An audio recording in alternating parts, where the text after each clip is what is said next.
Sanya is a game that I picked up during Steam Next Fest a couple of years ago for a demo and was really interested in the fact that you play as a unique voice in a relatively unique situation, discovering a stray puppy and hopefully going on a big friendship adventure, which was what I was hoping for. And whilst Sanya doesn't really deliver that and didn't quite meet my hopes and expectations for where this game was going to go, I did enjoy it for what it was, but I think you need to know a few things going in eyes wide open as to what Sanya offers, because I thought it would be one thing and it's something slightly different.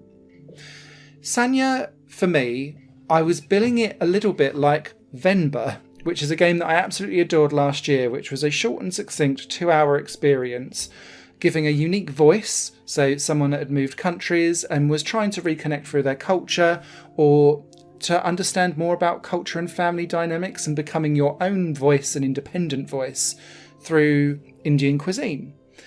And it done it so well in a short period of time with some big emotional scenes and like emotional gut punches all the way through, and it was a riot. I thought Sanya was going to be something similar to this, but whilst it follows the unique voice, because you play as Sanya, a teenage boy in Russia moving to a new estate and needing to make new friends, and you're playing this in the 1990s in-game, beyond some cultural references here and there, it takes a much more playful, light-hearted and hands-off experience compared to something like Venba. And so if you're looking for emotional gut punches and big, huge, swathing realizations, they will not be here. Sanya is much more childlike, light-hearted, playful, and almost like it's trying to help you rediscover 90s childhood, which is fine, but it doesn't really lean into that so much, whilst it also doesn't really lean into big dramatic reveals and huge narrative payoffs either.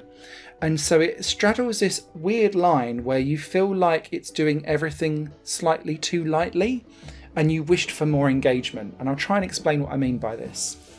In Sanya, the big thing here is as you play as this teenager who earns getting the front door key at the very opening scene from Mummy, you immediately discover this stray puppy in a box and decide to take ownership of it because it's damn well cute.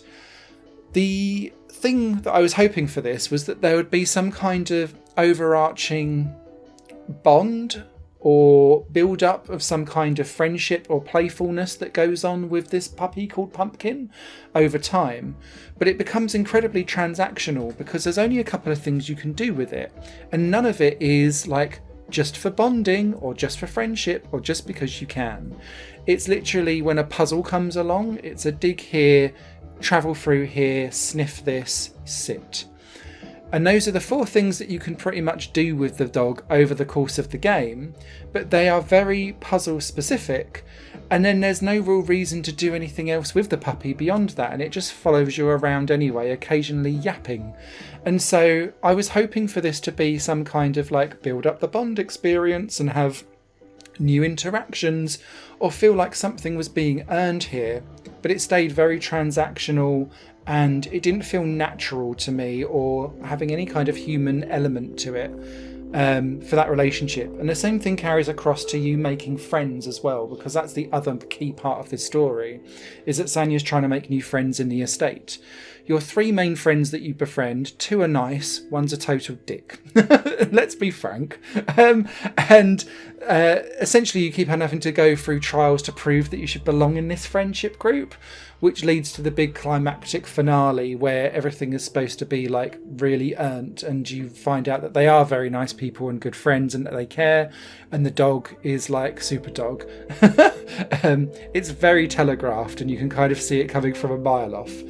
But again, none of this feels particularly earned because Sanya takes place in an afternoon, and so you don't really build those bonds. There's no ability to have additional conversation. Everything is there to tell a very tight, no fat story, but because the content isn't there in the story because it's decided to be lightweight and playful and childlike, nothing feels earned. And so I was walking around with a very slow walk in this game, which I swear takes up at least half hour of the 2-hour runtime for this game. Just kind of going, ugh. What? how do I bond with these people? How do I feel in this situation? Because I didn't. And I felt too removed for my own good. And I'm sure it's there to try and make the game feel potentially more pacier or better structured. But I'd have just liked to have spent time mucking about with the other kids, building up some bonds and interactions. Being able to play with Pumpkin would have been superb, but it's all so transactional just to get you to the next scene. There are some interesting quirks here with Sanya though, and the first one is that when you come across something that is very specifically Russian in terms of its culture, some of the things are highlighted so that you can hover over it and a little newspaper article pops out that explains more about what this means in Russia in the 90s at that time. So it explains things like currencies, fermented foods, a couple of bits and bobs like that. And I wanted more of that because I found that genuinely interesting and informational. And edutainment done right, I would say. And the other thing is that there are some interesting puzzles in this game, but there's like 3 and that's it.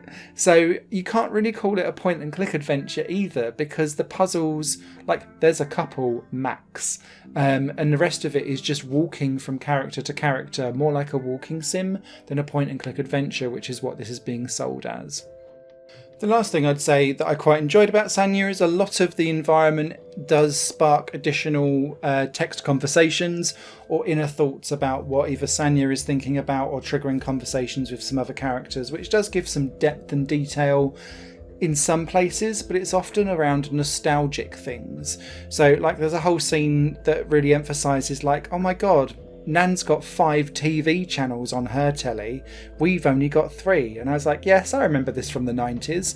And whilst that's a nice nod to the 90s, and I think like in today's age we forget these types of things, however, nostalgia alone does not make a good game. And Sanya, I think, references a lot of nostalgic things for nostalgic purposes just because nostalgia.